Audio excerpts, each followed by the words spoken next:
Hello, everyone, and welcome to my General Hospital Gossip. I hope everyone is having a wonderful day. Before we begin, please hit the subscribe button and give this video a thumbs up. Jason to break the news regarding Drew's shooting to Monica, only for him to discover she's died. Cody is reading the news at his place and talking with Outback. He warns the dog that she must keep the barking down, as Tracy can't find her here. Will Dante believe Chase's theory? Dante returns to the Q's kitchen after a run and chats with Chase about the Judge Heron case. Chase shares his thinking that Drew wanted to get rid of Willow's kids all along, so he could have Willow to himself, and that gives him a motive to kill the judge, so Willow never found out about his bribe. Dante points out that this bribe, if it were discovered, would give Michael and Willow motive to shoot Drew. Chase knows. What latest stunt does Willow pull? In the foyer, Wiley shows Brooke Lynn, Michael and Tracy his look for the first day of school. The doorbell rings, and it's Willow and Scout. Wiley rushes into his mom's arms and asks what she's doing here. Scout explains that Grandma Monica always wishes her good luck on the first day of school. Wiley pipes up that she does the same for him, and asks his mom to take him along with Scout to see Grandma Monica. Tracy refuses to allow it, so Brooke Lynn takes the kids up. Tracy, Michael, and Willow step into the living room, and Tracy tells Willow that using Monica's first day of school ritual as an excuse to get into this house is despicable. Willow says Scout wanted to see her grandmother. She turns to Michael, reminding him that they're getting a new judge, one who is likely to sympathize with her. Willow calls it Michael's chance to make nice with her for his sake. Michael tells Willow that until they return to court, Judge Heron's ruling stands. He admits he felt bad for her after that ruling, but now he wouldn't change it if he could, as she's unfit to be a mother. Willow tells Michael that Drew believes he shot him, and when he goes to prison for it, she'll make sure he never lays eyes on their children again. Michael tells her that he didn't shoot Drew, and he's not going anywhere. Brooke Lynn returns with the kids, and Grandma Monica was thrilled to see them. Back in the stables, Cody allows Outback to stay for a while, but reminds her not to bark. Where did Britt sleep? Britt wakes up in Jason's room above Bobby's, and complains about being stuck in a Victorian boarding house room with no attached bathroom. She heads to the bathroom, showers, and makes her way back to Jason's room, only to find she's locked out.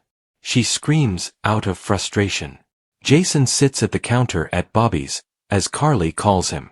Carly needs Jason to find a way to protect Michael, as she suspects he may be guilty of shooting Drew. She asks him to see if Michael will confess to him, saying he owes her for keeping the truth about Sasha and Michael's pregnancy from her. She tells him no more secrets about her kids. As their talk turns to Britt, she appears in a towel and asks Jason why he didn't tell her that his door locks automatically. Carly is stunned to see Britt, all of her, and wishes she knew Jason had given Britt his room. Jason explains that it was late and let her crash in his room, which is empty since he's staying at the Q mansion. They're interrupted when Jason gets a call from Tracy. She tells him that he needs to come home, and she'll explain when he gets here. Jason asks Carly to handle the key situation for Britt and takes off. Carly digs out a key for Britt, who wonders why she is such a threat to Carly. Carly says she and Jason have been through everything together, and they have a trust she'll never have with Jason. Britt snarks at their unbreakable trust, causing Carly to wonder what she means. Will Chase tell Willow about the evidence? Back at the QS, Chase paces around the kitchen when Brooke Lynn storms in and tells Chase about Willow's latest desperate stunt with Scout. Chase vents that he has information that would lead Willow to leave Drew for good, but if he tells her, he's violating his duty. Chase that everyone has tried to talk sense into Willow, so his revealing this to her might not be any different, and he could lose his job for nothing. She tells him she'll be with him, whatever he decides, kisses him, and must head out to the stables. Dante announces his arrival, and Cody tells Outback to hide. Outback does, and Dante shocks Cody with the news that Jason found and brought back a very much alive Britt. Cody is taken aback, and Dante forgot that he and Britt had a thing once. Cody knows it was short-lived, and he gets why Dante isn't happy she's back, given what Britt did to him and Lulu. Dante rants that Britt let her mom think she was dead for 2 years, making her as twisted as ever to the mansion. Jason arrives to find Tracy alone in the living room. Tracy updates Jason that the night Drew was shot, she saw Michael fleeing the scene of the crime, and they must protect him. Tracy also tells Jason she's managed to keep Monica from finding out about Drew, and she was thinking Jason could tell her. Jason says he'll do it right now. What does Kai remember? Kai meets Trina at the cafe and tells her about his visit with Drew last night. Drew doesn't suspect they were in his house, but Kai fears he could be a suspect as he has a key to Drew's place. He thinks they should keep their distance from one another for now. Trina says he has no motive, Drew trusts him, and he's the last person the police would suspect. She doesn't want him to keep his distance, and she appreciates his help. She hints they may be able to work their issues out. Kai just hopes they covered their tracks, and Trina admits she's worried they missed something. I said goodbye for Joss and Vaughn? Joss and Vaughn return to their Australian bungalow after surfing. As they joke around, things get serious when Vaughn reminds her it's the end of the line for them. He has to head back soon, and she has to spend another week here for her cover story. Their talk turns to her cover and whether Britt will keep her mouth shut.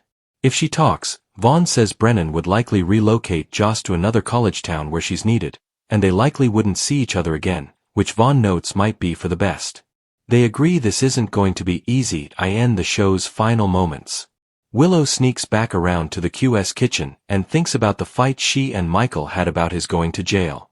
She looks around, as if she's up to no good, possibly for something to use to frame Michael with? Suddenly, Chase sees her and asks what she's doing here. She explains that Scout left her water bottle, and she was hoping to find it without running into anyone. She asks Chase if there is new information about the judge. He says there isn't. At the cafe, Trina and Kai recount what happened that night, and something feels wrong. Kai eventually realizes he left the bat in the living room, with his prints on it. In Australia, Joss tells Vaughn she doesn't want to pretend like they never happened. Vaughn says their feelings must stay here, in this room, forever. Joss leads him to the bed for possibly the last time. At Bobby's, Britt tells Carly that she has no desire to compete with her bond with Jason. She hopes to be out of here soon and never see Carly or Jason again.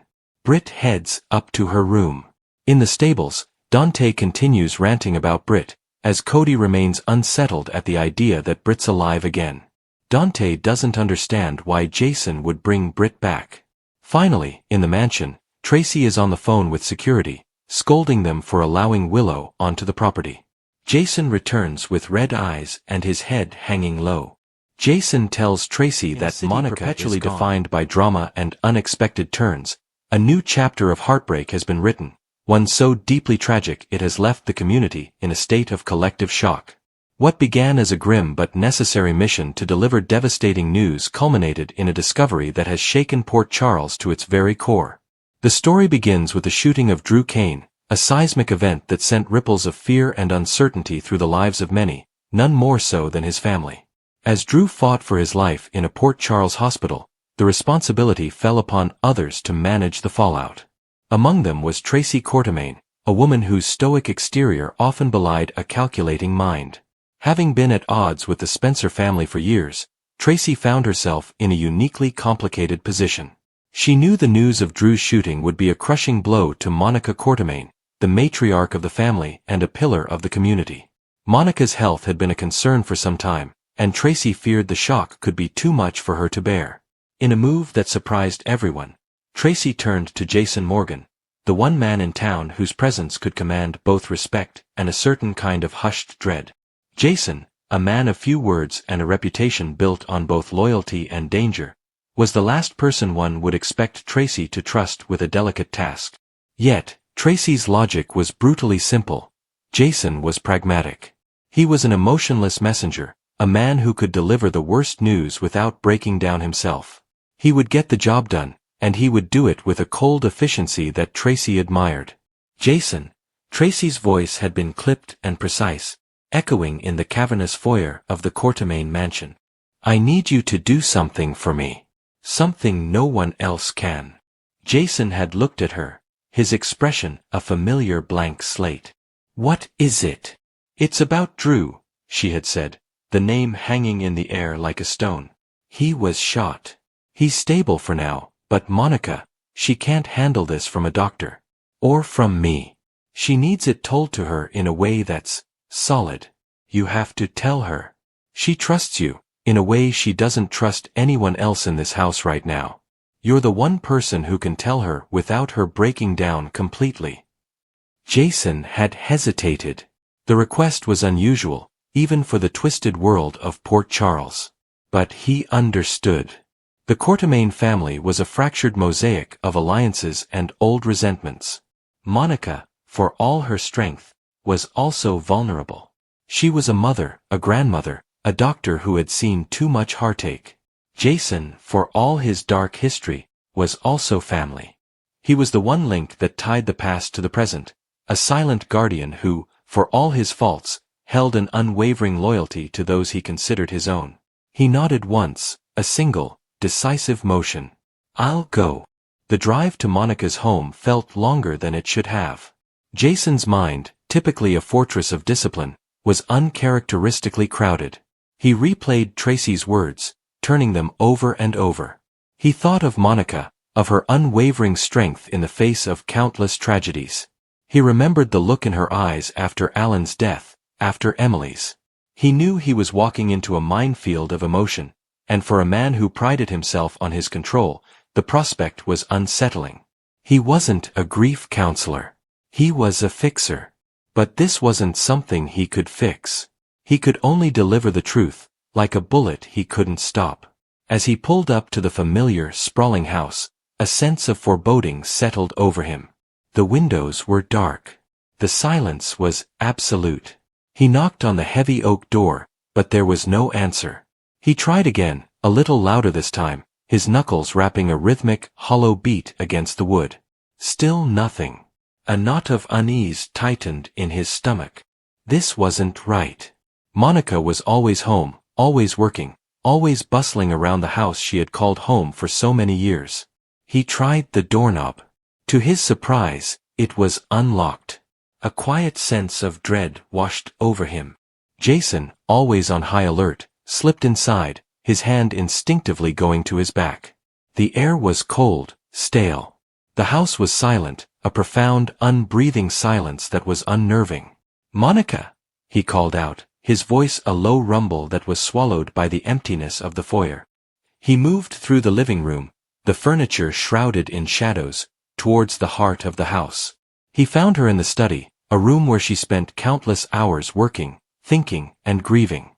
The room was bathed in the soft glow of a desk lamp, its beam illuminating a scattered stack of medical journals and a half-empty cup of tea.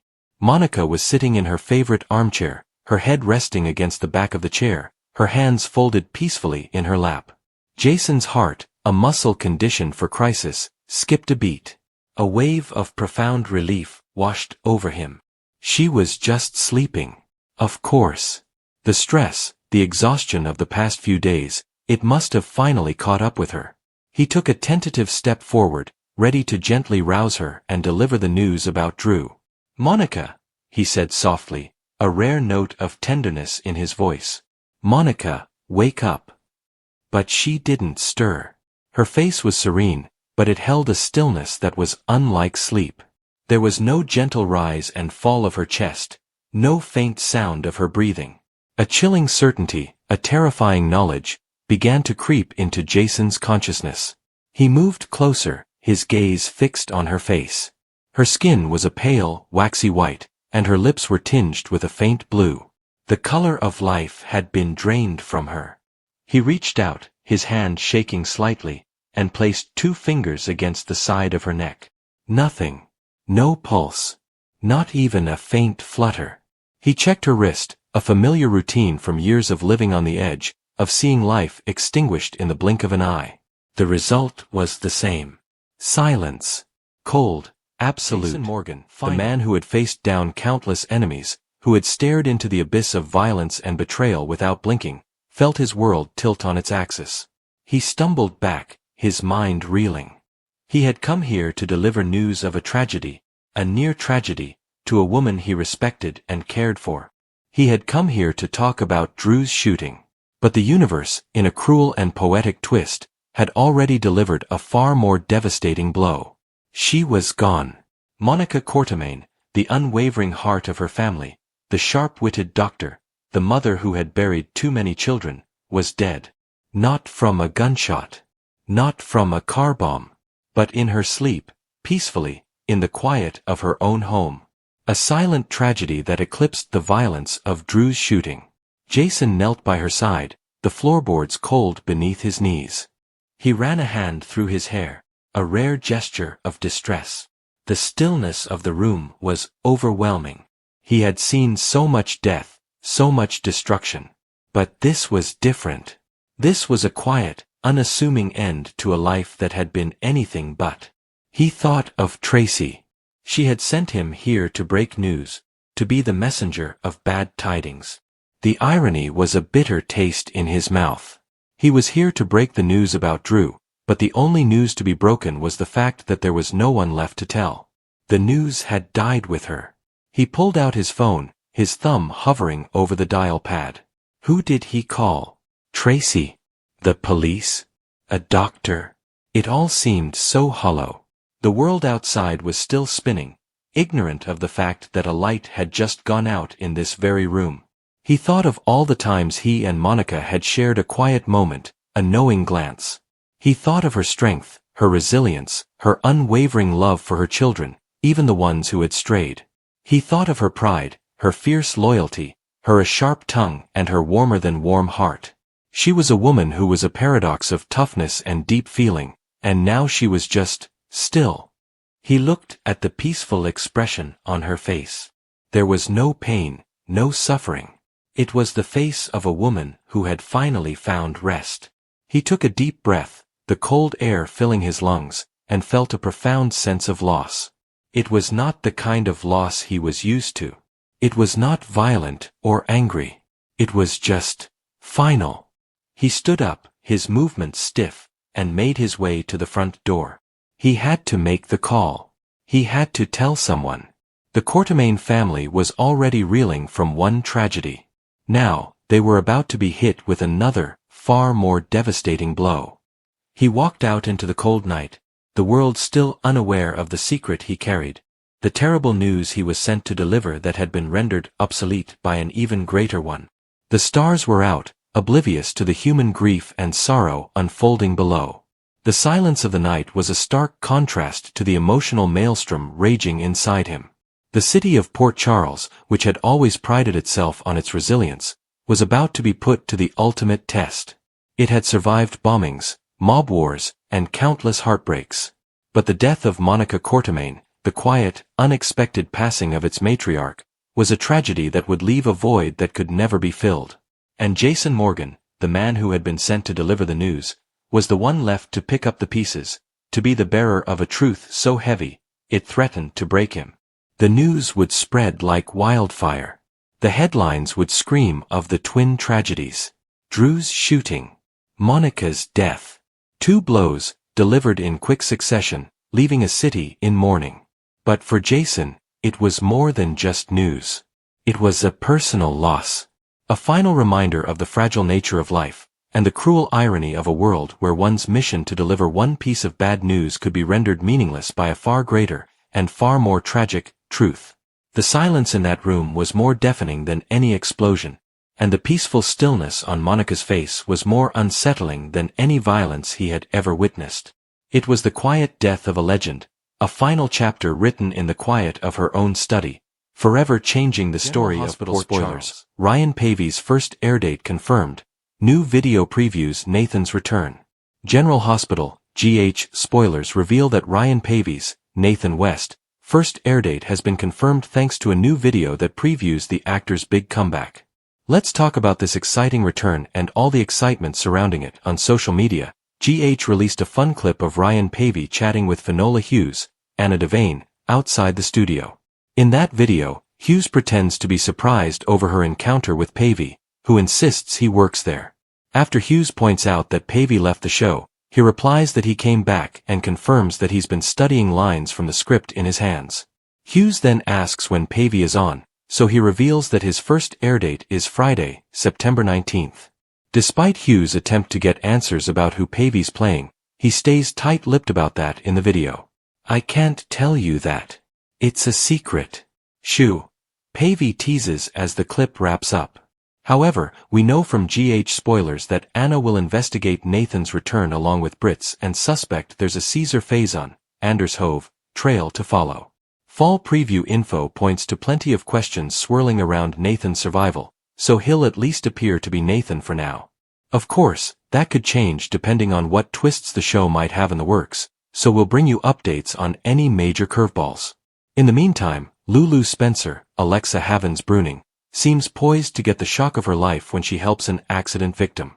Since that's happening on Friday's episode along with Ryan Paevey's comeback, Lulu should come to wounded Nathan's rescue. Are you looking forward to Paevey's first airdate as he kicks off his new stint on the show? Are there any other huge returns you'd like to see, or do you think the cast is big enough as it is? General Hospital spoilers say Lisa Lebrecht, Kathleen Gotti, and many other Port Charles residents will be thrown for a loop soon enough, so stay tuned for all the stunning news headed their way. General Hospital fans have begged for one thing above all else: Nathan West's return. The character, played by fan favorite Ryan Paevey, was tragically killed off in 2018 after being shot by his own father, Caesar Faison. His heartbreaking death left Maxie devastated and fans furious. Now, in a twist nobody saw coming, shocking new spoilers confirm that Paevey is officially returning to GH, and his first airdate has been revealed in a brand new promotional video that has set the soap world ablaze. This isn't just another soap comeback, it's the kind that rewrites history, ignites storylines, and delivers the jaw-dropping drama GH is known for. Let's dive deep into the stunning news, the return video, and what it all means for Port Charles. Ryan Paevey's first airdate confirmed. After weeks of speculation and social media buzz, General Hospital finally dropped the bombshell. In a surprise promo, ABC confirmed Ryan Paevey's highly anticipated return as Nathan West, revealing that his first official airdate will be Friday, October 11, 2025. The teaser, just 30 seconds long, aired during Thursday's episode and was later posted across GH's official platforms. It opened with haunting piano music before cutting to a shot of Maxie looking shaken, her eyes wide with disbelief. Then came the voiceover. "The past you thought was buried is about to come back to life." The screen flickered to reveal Paevey's Nathan, stepping out of the shadows in a police precinct hallway. His signature piercing blue eyes met the camera, and fans went wild. The promo ended with Nathan whispering, "Maxie," and then the screen faded to black with the tagline, "Nathan returns. Friday, October 11th. Within minutes, social media lit up like fireworks. Twitter, Instagram, and TikTok exploded with hashtags like hashtag Nathan returns, hashtag GHShocker, and hashtag Ryan Paevey is back. Fans who had long campaigned for his return were celebrating like Christmas had come early. How Nathan could return from the dead. The burning question remains, how is Nathan alive? His death wasn't vague, it was brutal, tragic, and seemingly final. But this is General Hospital, and the laws of soap opera reality always allow for miracles. Here are the top fan theories circulating after the promo. Faked death by the WSB. Some viewers believe Nathan was secretly taken by the WSB after Faison's shooting. Perhaps he was placed in witness protection, with everyone led to believe he had died. This would explain why his body was never seen outside of the morgue and why his presence would now be crucial with so many Cassadine and WSB storylines heating up. Helena Cassadine's resurrection games. Whenever the dead rise in Port Charles, Helena Cassadine's name isn't far behind. Could she or Victor have revived Nathan through some twisted scheme? If so, Nathan's return could be tied to Cassadine's secrets still unraveling. Memory implant or twin twist. GH loves a good twin story. Could Nathan have had a twin, or could he have been subjected to a memory implant, making his death part of a larger mind control plot? Straight up miracle. Sometimes, soaps don't explain everything. Nathan's body may have been revived through experimental medicine, a coma storyline, or some miraculous recovery that kept him hidden until now. The promo makes it clear, this isn't a dream or a ghost. Nathan is alive, and he's coming home. What Nathan's return means for Maxie. Perhaps no one in Port Charles will be more rocked by this return than Maxie Jones. She spent years grieving Nathan, and fans will never forget her emotional breakdowns after his death. His passing shaped her future, leading her into complicated romances, including her ill-fated relationship with Peter August, who turned out to be one of GH's most reviled villains. Now, Maxie has finally found some stability with Austin Gatlinholt and has been raising her children while trying to heal. Nathan's return will blow her world apart. Maxie's guilt. How will Maxie react to seeing Nathan alive after she moved on? Will she feel like she betrayed his memory? Romantic reunion or love triangle? The sparks between Pavey and Kirsten Storms, Maxie, were undeniable, and fans have never stopped rooting for Maxie. His return could reignite their love story, but it may also set up a triangle with Austin. James reunites with his father. The most emotional moment may come when Nathan reunites with his son, James, who never got the chance to know him. Fans are already bracing for tears. This storyline has the potential to deliver some of the most heart-wrenching and romantic scenes GH has aired in years. The fallout across Port Charles. Nathan's return won't just affect Maxie. His reappearance will ripple across the canvas, shaking up multiple storylines. Dante Falconeri. As Nathan's former partner and best friend, Dante will be stunned. Expect a powerful reunion filled with brotherly emotion and maybe even a new police partnership. Anna Devane and the WSB. If the WSB played a role in faking Nathan's death, Anna may find herself at the center of a huge cover-up scandal. Albrecht's redemption. Nathan's mother, Liesl Albrecht, has lived in guilt and grief since his death. A reunion with Nathan could provide her redemption, or unleash her wrath if she learns someone kept him from her all these years. The Cassadines. If Helena or Victor were tied to his death, the Cassadine family could be facing another war. This return isn't just a character comeback, it's a storyline earthquake. Behind the scenes, Ryan Pavey's shocking GH comeback. Ryan Pavey's exit in 2018 was one of the most heartbreaking in GH history. At the time, the actor left to pursue opportunities outside the soap world, quickly finding success in Hallmark movies and other projects. He built a loyal following as a leading man in romantic films, and his career seemed set in that lane. But in recent months, eagle-eyed fans noticed Pavey dodging questions about GH in interviews. He also teased on social media that he had unfinished business in Port Charles. Now, insiders reveal that talks for his comeback began quietly in late 2024, with the actor finally agreeing to return under the condition that the storyline be epic and respectful of Nathan's legacy. GH producers, eager to boost ratings, reportedly jumped at the chance, crafting a long-term arc to bring Nathan back in dramatic fashion. According to set insiders, Pavey filmed his first return scenes in early September under heavy secrecy. Scripts were locked down, and only a small number of cast members knew about his comeback until the promo was released. Fan reactions. A dream come true. Fans have been flooding social media with joy since the news broke. Here are just a few reactions. I'm shaking. Nathan is back. The best GH news in years. Ryan Pavey looks better than ever. Maxie deserves her soulmate back. Please let this be real and not a dream sequence. My heart can't take it. The chemistry between Ryan and Kirsten is unmatched. I've been waiting for this day since 2018. Clearly, GH struck gold with this move. The return of a beloved character like Nathan has the power to pull lapsed fans back to the show and reinvigorate long-term viewers. What comes next after Nathan's return? While GH is keeping future spoilers under wraps, insiders tease that Nathan's reappearance will launch a sweeping fall storyline filled with romance, danger, and shocking twists. Maxie faces an impossible choice. Nathan wants his family back, but can Maxie walk away from the life she's built without him? A mysterious past. Where has Nathan been all this time? The answers could tie into a major umbrella plot involving the WSB, the Cassadines, and secrets about Victor's hidden experiments. Explosive confrontations. Expect fireworks when Nathan comes face to face with Peter's past sins and the people who let Maxie suffer without him. Love rekindled. The promo's use of Nathan whispering Maxie all but confirms that romance is on the horizon. Could GH finally reunite its golden couple? Why Nathan's return is exactly what GH needed. Soap operas thrive on romance, legacy, and dramatic twists, and Nathan's return delivers all three. With longtime fan favorites like Jason, Carly, and Sunny dominating the canvas, the revival of Nathan's storyline injects fresh energy while also honoring GH history. For years, fans complained that Maxie's love life was a mess without Nathan. Many never fully accepted Peter as a replacement, and others felt Maxie had been denied her happily ever after. By bringing Nathan back, GH is correcting one of its most controversial character deaths and giving the audience what they've been demanding. It's also a smart ratings move.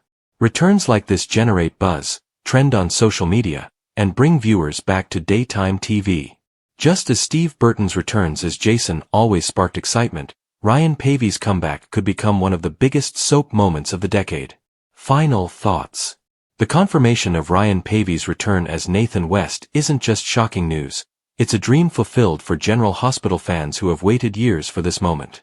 With his first airdate officially set for October 11, 2025, viewers won't have to wait long to see Nathan step back into Port Charles. The new promo has already set hearts racing, promising a comeback filled with love, mystery, and jaw-dropping drama. Maxie's world is about to turn upside down, Port Charles will never be the same, and fans everywhere are counting down the days. After years of heartbreak, it's time for Nathan West to come home.